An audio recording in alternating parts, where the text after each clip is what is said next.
جبلی گرتنا چالاکوانان جبر بەشدار بوونەوان دخۆپیشانداناندا لە دژی ئۆپراسیۆنن لەشکریین تورکیا لە هەرێما کوردستانیدا و ژبلی داخوازکردنا موچەی فەرمانبەرژی پڕانیە چالاکوان و خەڵکی ئاسایی لە ساڵن 2020 هەتا 2022دا بە تاوانن بە خراپی بکارئینانە میدیا جواکی گرێدای بوونە.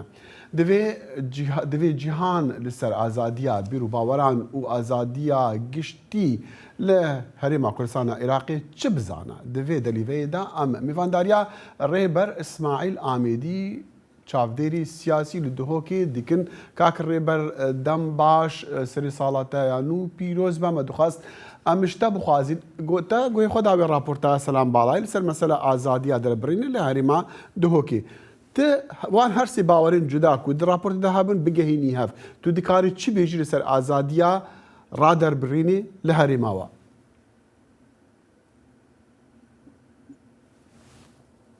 ببورە دەنگی کاک ڕێبەر ناگەها من ئەس تەمام فەرموو دیسان دەنگی کاک ڕێبەر هات بڕین کاک ڕێبەر دیارە دەنگێتە ناگەهتەما ئەگەر تو مایکاخوا جارێکە دی بدەی کار یعنی دیارە مایکاتە کار ناکە ئەسیڤیدارم بکاربی ئەگەر بەێ کاک ڕێبەر دیارە کێشێک تەکتیکی هەیە یا پەیوەندی و دەنگیوی ناگەشتەمە ئەگەر بزانم هەفکاریمە لێ دەرهێنانی بزانن دەنگیوی تێ ئانا ئەگەرنا ئەمی هەرن راپۆرتێکێ ئەمی هەرن راپۆرتێکی لەسەر دەربازبوونە کاک ڕێبەر دەنگی متێ دەنگێتە باشە دەنگێتە باشە کاک ڕێبەر من دخواست ئەس بزانم ئەو باوەریان کوتە راپۆرتدا بهیستین تێ بگەهینی یەک و تشتێکی بێژی لەسەر ئازادیە دەربڕینێ لە هەرێماوە بەێ زۆر سوپاس دووبارە ئەس پیرۆزباهیا وەتکەم و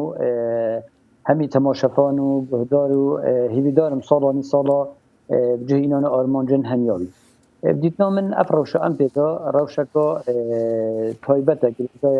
گرێدایە کومە نسیبە بە ئەم نەشین ئازادیە مطلق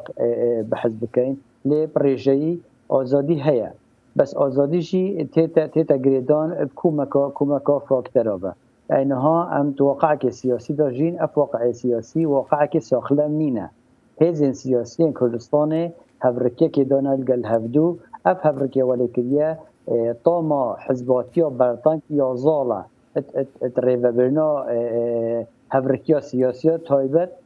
هر دو هزین ده سالات هر من نبید اسناوی زوما بینم لی هر دوره که جر کنترول حزب که دستشان کری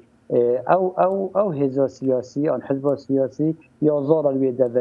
وی دوره او درفت همی وکی هف نهنه پیشکش کردن یعنی او گرفتن آزادیا را در برین گریدای ابدا صلات و برنگکش رنگا ینترن شوی او آزادین دیتر پیوتن گریدان و خلق آزادانه بله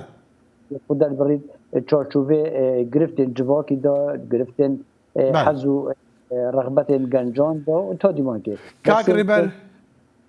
کاک ڕێبەر مادی چەند ساڵی بۆری بۆ نمونە ئەم ئەتزانم گوتناتە ڕاستە ئەس نابێژم ناڕاستە لە هەر جیهەکی تایبەت من یاخۆ هەیە ئازادیە ڕادەربرینێ بە شێوەیەکی شێوان تێتە پێشێلکردن لێ ئەم نەها بەحسی تایبەتی هەرێماوە دیکن دهۆکێ و دەڤەرە بادینان لە دهۆکێ لە هەرێما کوردستانە عێراقی دیکن من دخواست ئەس بێژم یعنی بدەهان کەس هاتن گرتن لە دەمی خۆپیشاندانە دەماک و داخوازە مافی خۆ دیکردن موچای خۆ دیکردن دەماک و خۆپیشاندان دیکردن لە دژی هەبوونا هێزین تورکیا و ئۆپراسیۆنی تورکیا دە هەرێماواندا بە دەهان کەس هاتن گرتن حتا نەهاژی نەکشوانە زیندانادانە از دخوازم بيجم يعني او بنافي حكومتي قال جاي تهاتكرن لي آية لاين تكون حكومتي دا جبلي بارتي دست هبو ديكرتنا واندا دیتم روش بهدینا روش که تایبت وکی خویه یعنی تایبت من دیا بهدینا جدای جهندی اوا هایل بیره راسته بار سیاسی دا او چالاکی کردن اف چالاکیه بنفشار دابون خلق هاتیه گرتن خلق هاتیه خودتان اتهام هاتینه بخشیم بو چالاکبانا و شکل جدا اوا گرفته شیفت گرفته هروی عقلیتا برطنگا حزبی کو زالل دوره اف عقلیتا ولید کدکو نفس آزادیا را در برین تایبت گریدایت اش آزار خلقی و تایبت گریدایت بارن سیاسی و حلیز در برینه و ضعیف بید اوجی وی آموزد کد کو او نفس آزادیا را در برینه بشكل كي بالفرهنينه في أسقط فيدونينه بتأسقط المحتوى. بله گلک جار هم دبیسین ج پیامنی را ج راپورتا ج خالقی دبیسین کو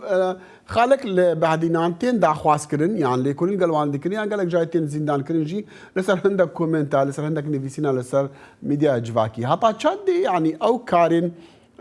كو لديجي وانتين كرين يعني او كارين كو سنوردار كرنا آزاديا رادر بريني دبتا اگري هندي كو او خلقا باش بفقر يعني نكارا باوريا خود ديار بكا كارتكنكم أظن هاي او سردريا ده صلاة قال آزاديا رادر بريني كات آسك بيتكتنينه او سردريا كو سقطة يا دربرش وي برطانجي حزبي او خو الظال بنيت الدفري افجي قرفتك قرفتا